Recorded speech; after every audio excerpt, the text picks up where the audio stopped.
हाय मंडळी, नमस्ते. आता इकडे बघा बनवत आहे मी वाटपातली डाळ, म्हणजे गोडी डाळ म्हटली जाते.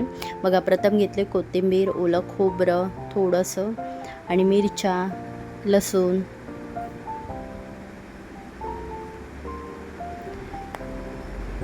तीन चार मिरच्या आणि 3-4 पाकळ्या लसणाच्या घेतल्या होत्या, धणे थोडेसे आणि जिरं.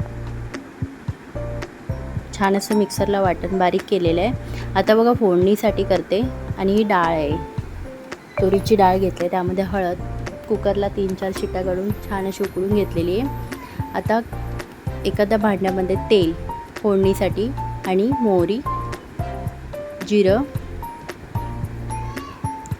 आणि लसूण, ठेचलेला लसूण, मस्त असा तडका देऊया आपण डाळीला. आणि हिंग, कढीपत्ता, छान अशी लसूण झालेले लालसर. आता बघा हे वाटण मी ॲड करते. छान असं वाटण भाजून घेऊया छान असे मस्त तेलामध्ये. आणि मीठ.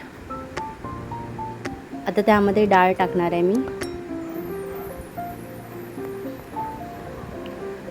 मस्त असे मिक्स करून घेऊया. बघा छान अशी डाळ, वाटपातली डाळ तयार झालेली आहे. गोडी डाळ बघा मस्त अशी उकळी आलेली आहे. आणि वरून बारीक चिरलेली कोथिंबीर. मस्त अशी वाटपातली डाळ, गोडी डाळ तयार बघा. याच्याबरोबर आपल्या काळ्या वाटाण्याची भाजी, उसळ असेल तर एकदम भन्नाट मस्त अशी डिश, दुपारचं जेवण तयार झालेलं आहे.